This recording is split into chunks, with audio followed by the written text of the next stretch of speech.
మీరు సామరస్యంగా దాదాపుగా 14 రోజులుగా మీరు ధర్నాలు దీక్షలు ఇవన్నీ చేస్తా ఉన్నారు, ఎక్కడ కూడా ప్రభుత్వానికి కావచ్చు ప్రభుత్వ ఆస్తులకు కావచ్చు ఇబ్బందులు కలగకుండా. అయినా కానీ మిమ్మల్ని పిలిచి మాట్లాడే ప్రయత్నం చేయట్లేదు. సో మీ డిమాండ్స్ ఏంటి? మరొకసారి మీరు అడుగుతున్నటువంటి డిమాండ్స్ ఒక్కసారి చెప్పండి. అందరికీ నమస్కారం మేడం. నమస్తే. ఈరోజు అంగన్వాడీ సమ్మె 14వ రోజు చేరింది. మొత్తం ప్రపంచవ్యాప్తంగా దేశంలో అందరూ క్రిస్మస్ వేడుకల్లో ఉన్నారు. ముఖ్యమంత్రి గారు కూడా క్రిస్మస్ వేడుకలు జరుపుతా ఉన్నారు. కనీసం ఈ రోజైనా అంగన్వాడీ అక్క చెల్లెమ్మలకి తీపి కబురు చెప్తారని చెప్పేసి ఆశించాం.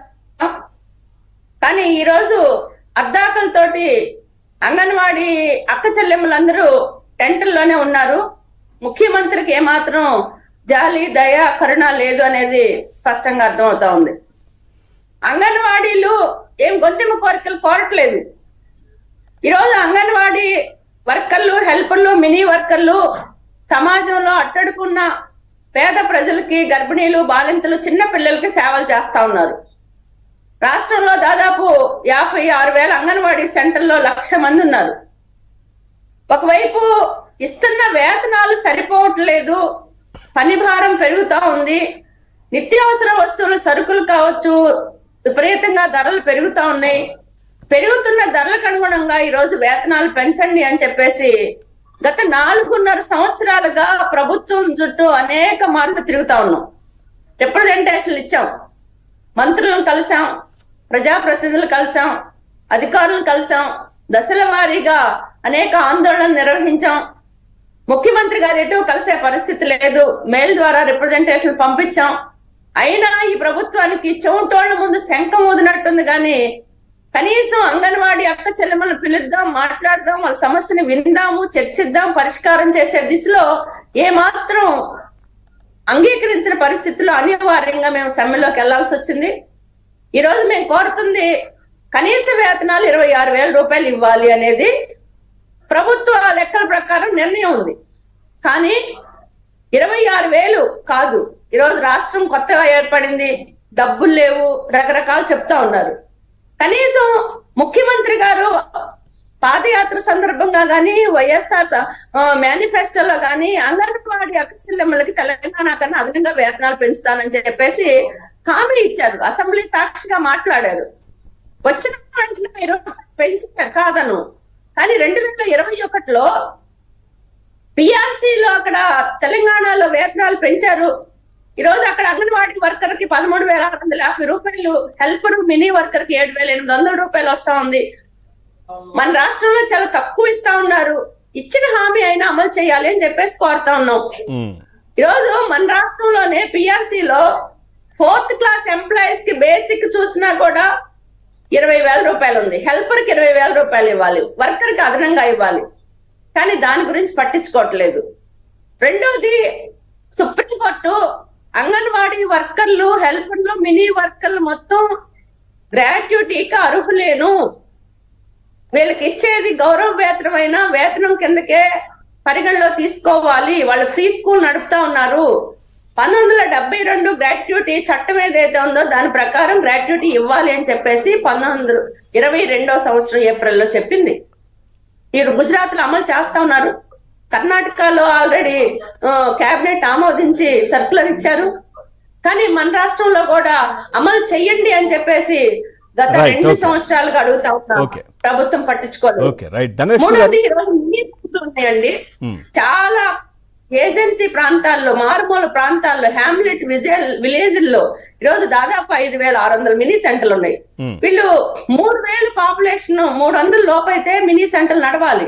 కానీ మన రాష్ట్రంలో 1,000-1,200 పాపులేషన్ లో కూడా మినీ సెంటర్లు నడుస్తా ఉన్నా మినీ వర్కర్ కి కేవలం హెల్పర్ చేస్తా ఉన్నారు. వర్కర్ పని, హెల్పర్ పని 2 పనులు చేస్తారు. మినీలు చెయ్యాలి అని చెప్పేసి అనేక మార్లు ఆందోళన జరిగిన తర్వాత చేస్తున్నాము, సర్వే జరిగింది. అంటే సుబ్బరామన్ గారు, అంటే మేము వచ్చిన తర్వాత 3,500 పెంచామని ప్రభుత్వం చెప్తోంది కదా, నిజమేనా? పచ్చి అబద్ధం అది. ఈ ప్రభుత్వం వచ్చిన తర్వాత 1,000 రూపాయలు మాత్రమే వేతనాలు పెంచారు. 2018లో 10,500 రూపాయలు ఉంది. అంటే 2018 లో టీడీపీ ప్రభుత్వం అధికారంలో ఉంది, వైసీపీ ప్రభుత్వం అనేది మాకు అర్థం కావట్లేదు. వీళ్ళు ఏమి లెక్కలు చెప్తున్నారు? ఈరోజు జీవోలతో సహా మేము బయట పెట్టాము. టీడీపీ ప్రభుత్వం ఉన్నప్పుడు మీకు 10,500 రూపాయలు ఉండాలి.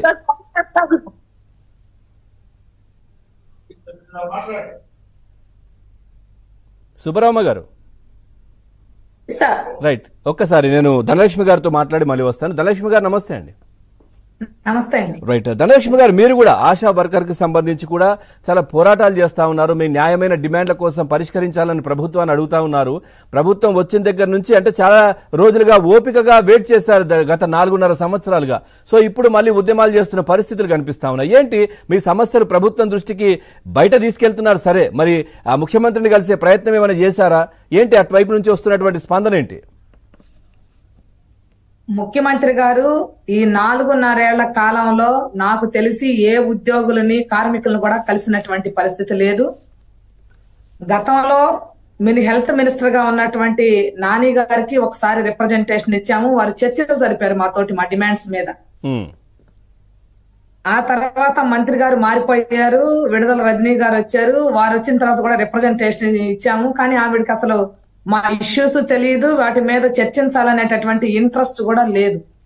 మేము కమిషనర్ గారిని, ప్రిన్సిపల్ సెక్రటరీ గారిని కలుస్తా ఉన్నాం. అనేక పర్యాయాలు ఇప్పటికీ అధికారుల్ని కలిసాము. ఒకటి, వీళ్ళు ఈ మధ్య కాలంలో అంటే ఈ 4.5 కాలంలో మరి ముఖ్యంగా కోవిడ్ తర్వాత ధరలు విపరీతంగా పెరిగాయి. ఆ పెరిగినటువంటి ధరలకు అనుగుణంగా ఆశా వర్కర్ల వేతనాలు కూడా పెంచాలని అడుగుతా ఉన్నాం. కనీస వేతనం అనేది 26,000 ఉంది. ఎవరైనా బ్రతకాలి. ఎన్ని గంటలు పని చేసినా, 8 గంటలు చేసినా, 10 గంటలు చేసినా, ఎన్ని గంటలు చేసినా, 24 గంటలు చేసినా ఒక మనిషి బ్రతకాలి. అంటే ఒక మనిషి బ్రతకడం కోసం ఇచ్చేటటువంటి వేతనం 26,000 రూపాయలు. అదే కనీస వేతనం మేము అడుగుతా ఉన్నాం. కనీస వేతనం ఇవ్వాలని అడుగుతా ఉన్నాం. అట్లాగే ఇప్పుడు ఏజెన్సీ ప్రాంతంలో కమ్యూనిటీ హెల్త్ వర్కర్లుగా ఉన్నటువంటి వాళ్ళకి 4,000 మాత్రమే ఇస్తా ఉన్నారు. వాళ్ళకు 3,500 మంది ఉన్నారు. వాళ్ళని ఆశా వర్కర్లుగా మార్పు చేయమని అడుగుతున్నాం. కానీ వాళ్ళని ఆశా వర్కర్లుగా మార్పు చేయట్లేదు. 4,000 మాత్రమే ఈ రోజు కూడా వాళ్ళకి ఇస్తున్నటువంటి పరిస్థితి ఉంది. రెండోది, గవర్నమెంట్ వచ్చిన తర్వాత పని భారం అయిపోయింది. అవసరం ఉన్నా లేకున్నా సరే విపరీతమైనటువంటి పద్ధతిలో పని భారాన్ని పెంచేశారు. ఒకవైపున 26 రకాల రికార్డులు వాళ్ళ సొంత డబ్బులతో కొని రాస్తా ఉన్నారు. మరో పక్కన సెల్ ఫోన్ ఇచ్చారు పనిచేయనటువంటిది. ఆ సెల్ ఫోన్ లో ఆన్లైన్ వరకు 14 రకాల యాప్ల్ని డౌన్లోడ్ చేసుకోమని దాన్ని పనిచేయమని చెప్తా ఉన్నారు. రెండోది, సెలవులు లేకపోవటం వల్ల వీళ్ళకి ఆదివారాలు గాని, పండగలు గాని, చావులు వచ్చినా, ఆరోగ్యం బాగోపోయినా సెలవులు అనేవి లేవు. ఇతర డిపార్ట్మెంట్లు అందరికీ కూడా సెలవులు ఉన్నాయి. కనీసం పండగ రోజులన్నా సెలవులు ఉన్నాయి కొన్ని డిపార్ట్మెంట్లకి. కానీ అసలు ఆశా వర్కర్లు 24 గంటలు చేయాలి. కాబట్టి మీకు సెలవులు లేవు. కోవిడ్ సమయంలో కూడా చాలా కష్టపడ్డారు. కోవిడ్ సమయంలో కూడా మీరు కావచ్చు, అంగన్వాడీ వర్కర్స్ కావచ్చు, చాలా కష్టపడ్డారు. ధైర్యంగా ప్రజల్లోకి వెళ్ళి అంత ఒక మహమ్మారి కోవిడ్ ఉన్నా కానీ మీరు పట్టించుకోకుండా మీ కుటుంబాలను వదిలేసి పబ్లిక్ లో అంటే ప్రజల కోసం పనిచేశారు మీరు. అవునండి. ఇప్పుడు కోవిడ్ కాలంలో చనిపోయిన వాళ్ళకి 50 లక్షల రూపాయలు ఇస్తామన్నారు. ఈ రాష్ట్రంలో 35 మంది ఆశా వర్కర్లు కోవిడ్ సోకి కోవిడ్ కాలంలో చనిపోతే కేవలం 4 మాత్రమే 50 లక్షలు ఇచ్చారు. మిగిలిన వాళ్ళకి ఇచ్చినటువంటి పని లేదు. రెండోది, వర్క్ లోడ్ ఎక్కువ అయ్యి సెలవులు లేని కారణంగా తీవ్రమైనటువంటి మానసిక ఒత్తిడికి గురయ్యి ఈ రోజు ఆశా వర్కర్లు పిట్టల్లాగా రాలిపోతా ఉన్నారు. ఆ చనిపోతున్నటువంటి వాళ్ళకి కనీసం గ్రూప్ ఇన్సూరెన్స్ సౌకర్యం కల్పించండి. ఒక 10 లక్షల రూపాయలు ఏ కారణంతో చనిపోయినా, ఆమె పని ఒత్తిడితో ఆన్ డ్యూటీలోనే ఉండి చనిపోవాలని లేదు, ఇంటి దగ్గరైనా చనిపోవచ్చు. గుండెపోటులతో ఎక్కువ మంది చనిపోతున్నారు, ఇతర అనారోగ్యాలు పాలవుతున్నారు. వాళ్ళు కనీసం 10 లక్షల రూపాయలు గ్రూప్ ఇన్సూరెన్స్ సౌకర్యం కల్పించని అడుగుతున్నాం. కానీ ప్రభుత్వాలు పట్టించుకోవడం లేదు. ఒకవైపు ఏమో వీళ్ళ కార్మికులుగా గుర్తించడానికి సిద్ధం అవట్లేదు, వీళ్ళు ప్రభుత్వ ఉద్యోగులు కాదని చెప్తా ఉన్నారు. మరొక వైపు ఏమో 10,000 రూపాయలు ఇస్తున్నామనే పేరుతోటి సంక్షేమ పథకాలన్నింటి కోత పెట్టారు. 60 ఏళ్లకు రిటైర్మెంట్ చేస్తున్నారు. రాష్ట్ర ప్రభుత్వ ఉద్యోగులందరికేమో 62 ఏళ్లకు రిటైర్మెంట్, కానీ ఆశా వర్కర్లకు మాత్రం 60 ఏళ్లకే రిటైర్మెంట్ చేస్తున్నారు. ఒక్క నయా పైసా కూడా ఇవ్వకుండా ఇంటికి పంపించేసేస్తా ఉన్నారు. ఏ రకంగా బ్రతకాలని అడుగుతా ఉన్నాం. ప్రతిపక్షంలో ఉన్నప్పుడు, పాదయాత్రలో ఉన్నప్పుడు జగన్మోహన్ రెడ్డి మీకు ఏం చెప్పారు? అర్హులైన వాళ్ళు ఉంటే ధనలక్ష్మి గారు, ప్రతిపక్షంలో పాదయాత్రలో ఉన్నప్పుడు ఆశా వర్కర్లకు ఏం చేస్తా అని చెప్పారు ఆయన, జగన్మోహన్ రెడ్డి? జగన్మోహన్ రెడ్డి గారు మీకు కనీస వేతనాలు చెల్లిస్తాం, మీకు ఏ కష్టం లేకుండా చూస్తాం, మీకు పని భారాన్ని తగ్గిస్తామని చెప్పారు. ఈ రోజు గత ప్రభుత్వంతో పోల్చుకుంటే పని భారం పెరిగింది. కానీ ఈ రోజు రాష్ట్ర ప్రభుత్వం ఏం చెప్తుంది? మేము 10,000 ఇచ్చామని చెప్తుంది. 10,000 ఈ ప్రభుత్వం ఇవ్వలేదు. గత ప్రభుత్వమే 6,000 ఇచ్చింది. ఈ ప్రభుత్వం 4,000 కలిపి ఇచ్చింది. 10,000 రూపాయలు ఇస్తున్నారు. 10,000 రకాల పనులు చేపిస్తున్నారు. ఈ రోజు 24 గంటలు రెస్ట్ లేకుండా, సెలవు లేకుండా, పండగ లేకుండా, ఆరోగ్యం బాగోపోయినా, ఆఖరికి ఇది హెల్త్ డిపార్ట్మెంట్ లో పనిచేస్తున్నారు ఆశా వర్కర్. అయినా ఆమె గర్భవతిగా ఉంటే మెటర్నిటీ లీవ్ కూడా ఇవ్వనటువంటి దౌర్భాగ్య పరిస్థితి ఈ రోజు ఈ రాష్ట్రంలో ఉంది. ఇవ్వలేదు. మళ్ళీ ముఖ్యమంత్రి మీటింగ్ లెక్కన పెడితే మీరు అందరూ వెళ్ళిపోవాలి, మళ్ళీ అక్కడ కూడా వెళ్ళాలి మీటింగ్లు పెడితే. అవును, ముఖ్యమంత్రి మీటింగ్ ఈ మధ్యకాలంలో ముఖ్యమంత్రి గారు కాకినాడ వెళ్ళారు.